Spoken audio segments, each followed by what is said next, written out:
नमस्कार, मैं वर्तिका सिंह और आप देख रहे हैं क्लाउन टाइम्स ब्रेकिंग न्यूज की खास खबर। अब खबरें विस्तार से।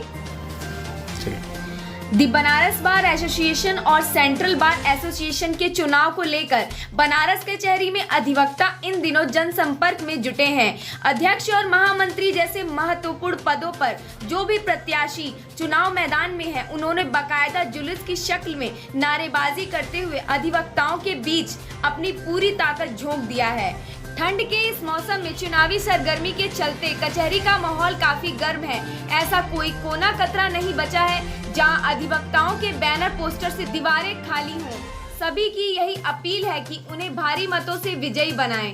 सबसे कड़ा मुकाबला 15 दिसंबर को होने वाले दी बनारस बार एसोसिएशन के वार्षिक चुनाव में अध्यक्ष पद पर अवधेश सिंह, धीरेन्द्र नाथ शर्मा और विनोद पांडे के बीच त्रिकोणात्मक लड़ाई फंसी हुई है।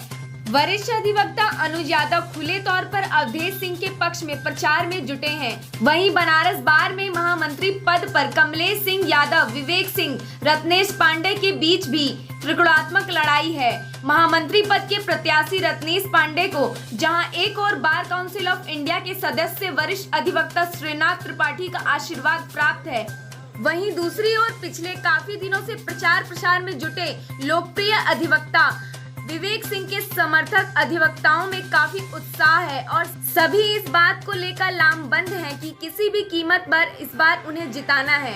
18 दिसंबर को सेंट्रल बार एसोसिएशन का चुनाव भी मुकर्रर है। सेंट्रल बार में अध्यक्ष पद पर मोहन सिंह यादव और अशोक उपाध्याय के बीच में सीधी टक्कर है। मोहन जी यादव को वरिष्ठ अधिवक्ता अनुज यादव का खुला समर्थन है। वहीं यूपी बार काउंसिल के सदस्य अरुण त्रिपाठी खुले तौर पर अशोक उपाध्याय के साथ जुलूस में भी शामिल होकर उन्हें समर्थन दे रहे हैं। सेंट्रल बार में महामंत्री पद के लिए कन्हैया पटेल और शशिकांत दुबे आमने सामने हैं। वैसे तो पूरी कचहरी में सेंट्रल बार और बनारस बार के चुनाव को लेकर काफी उत्साह का माहौल है, जो मतगणना तक जारी रहेगा। देखिए बनारस कचहरी से क्लाउन टाइम्स की विशेष कवरेज। विनोद कुमार पांडे, अधिवक्ता, वाराणसी, बनारस बार एसोसिएशन वाराणसी। आपका चुनावी मुद्दा क्या है? चुनावी मुद्दा यह है कि अधिवक्ता हित का ध्यान रखा जाए, उनके मान सम्मान को बढ़ाया जाए, बार की गरिमा को दिनों दिन वृद्धि किया जाए, व्याप्त अराजकता को दूर किया जाए, गंदगी, स्वास्थ्य, सफाई पे ध्यान दिया जाए जो कचहरी में व्याप्त है चारों तरफ। यहाँ मेडिकल की व्यवस्था नहीं है, यहाँ शुद्ध पेयजल की व्यवस्था नहीं है, टॉयलेट की व्यवस्था नहीं है, शौचालय की व्यवस्था नहीं है। इन पर ध्यान दिया जाए ताकि अधिवक्ताओं को ये सब सुविधा मिल सके आराम से। आज अधिवक्ता इन सब समस्याओं से ग्रसित है। बीमारी का तो कोई इलाज ही नहीं है यहाँ। अगर कोई अधिवक्ता थोड़ा सा भी बीमार होता है तो दिनगत हो जाता है, लेके जाइए ट्रामा सेंटर तो दीनदयाल। सबसे ज़्यादा दिक्कत यहाँ स्वास्थ्य की है, तो मेडिकल सुविधाओं की। एम्बुलेंस चाहिए जो नहीं है, 10,000 पब्लिक डेली यहाँ आती है, एम्बुलेंस एक तो नहीं है। मैं विवेक कुमार सिंह, महामंत्री पद के प्रत्याशी बनारस बार एसोसिएशन से। और अधिवक्ताओं की तो बहुत समस्या है यहाँ पर। आगे भी जीतते थे लोग, कर रहे हैं, हम लोग भी करने का पूरा प्रयास करेंगे। जो भी जैसी भी समस्या है हम लोग बैठ करके आपस में मिलजुल करके और शासन का दबाव बना के हम लोग उसको काम करेंगे। मैं अशोक कुमार उपाध्याय, सेंट्रल बार में अध्यक्ष पद का प्रत्याशी है। मेरा चुनावी मुद्दा है कचहरी में भ्रष्टाचार दूर करना, अधिवक्ता हित के लिए टीन सेट का स्थायी निर्माण हो और जो भी अधिवक्ताओं के ऊपर उत्पीड़न हो रहे हैं उन उत्पीड़नों से लड़ने के लिए अधिवक्ता एक सशक्त टीम बनाए और बार के माध्यम से अधिवक्ताओं की मदद हो। जवाहरलाल गुप्ता, महामंत्री के प्रत्याशी हूँ, सेंट्रल बार एसोसिएशन वाराणसी से।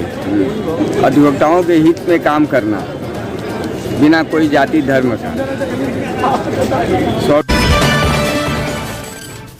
दिनेश कुमार शर्मा, राजा तालाब तहसील बार एसोसिएशन के बार एसोसिएशन के अध्यक्ष पद का प्रत्याशी हूँ। 2021 के लिए 2021 प्राथमिकताएँ हैं कि अधिवक्ताओं को जो परेशानियां हो रही हैं वहाँ उसको दूर करने का, भ्रष्टाचार मुक्त तहसील बनाने का, और जो वहाँ सबसे ज़्यादा परेशानी बाहर के अधिवक्ता जाते हैं और उनको टरका दिया जाता है काम से, उसकी समस्या को दूर करने का प्रयास में करूँगा। वाराणसी के तुलसी घाट पर उत्तर प्रदेश कांग्रेस के प्रवक्ता कमलाकर त्रिपाठी के द्वारा कोरोना काल की विकट परिस्थिति में हुए लॉकडाउन के दौरान उनके द्वारा लिखी गई पुस्तक लॉकडाउन का लोकार्पण संकट मोचन मंदिर के महंत प्रोफेसर विशंबर नाथ मिश्र ने किया। इस वक्त हमारे साथ हैं संकट मोचन मंदिर के महंत प्रोफेसर विशंबर नाथ मिश्र जी। तो आइए जानते हैं इनसे इस अवसर पर पुस्तक के बारे में। कि ये आपदा में अवसर का एक सबसे बड़ा प्रमाण है कि जिस समय लोग संकट में लॉकडाउन के दौरान जो वेदना झेले हैं, तो हम तो कहेंगे कि ये एक अच्छा काम इन्होंने किया है।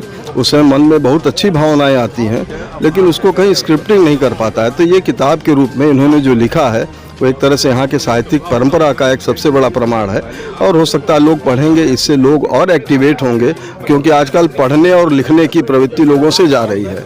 तो एक हमारे ख्याल से ये एक्टिवेटर की तरह काम करेगा और समाज में इससे एक अच्छी बात आएगी।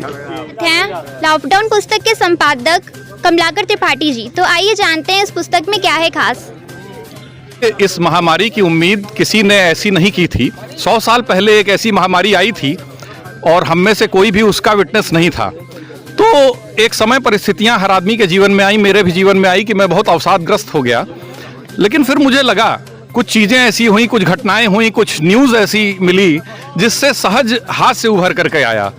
तो मुझे लगा कि परिस्थितियां कितनी भी विपरीत क्यों ना हो, जीवन कहीं ना कहीं मुस्कुराता है। उसमें गोपाल दास नीरज जी की एक कविता है कि छिप छिप अश्रु बहाने वालों, मोती व्यर्थ गंवाने वालों, कुछ सपनों के मरने से जीवन नहीं मरा करता। तो उसी जीवन में सहज हास्य को मैंने अपनी लेखनी में उतारने की कोशिश की है और इसे समर्पित किया है उन सारे कोरोना वॉरियर्स को जिन्होंने इस महामारी को हंसते हंसते मात दी और उभर कर आए, जो स्वयं पीड़ित थे या उनके रिश्तेदार, नातेदार, मित्र पीड़ित थे, लेकिन उन्होंने हौसला नहीं छोड़ा। तो ये लॉकडाउन जीवन के उन्हीं रंगों को उकेरती हुई 14 कहानियों की एक पुस्तक है, और आपके चैनल के माध्यम से मैं काशी के विद्वज्जनों से और पूरे हिंदुस्तान के विद्वज्जनों से ये निवेदन करूंगा कि वो इस पुस्तक को पढ़ें और मुझे फीडबैक भी दें कि क्या मेरी लेखनी में धार है, क्या मैं अपने उद्देश्य में सफल हुआ, उनके चेहरों पर मुस्कुराहट लाने में सफल हुआ या नहीं। क्लाउन टाइम्स ब्रेकिंग न्यूज की खास खबरों को देखने के लिए हमारे YouTube चैनल को सब्सक्राइब करें, लाइक करें और बेल आइकन पर क्लिक करें। क्लाउन टाइम्स की खबरों को अगर आप Facebook पेज पर देख रहे हैं तो हमारे पेज को लाइक जरूर करें।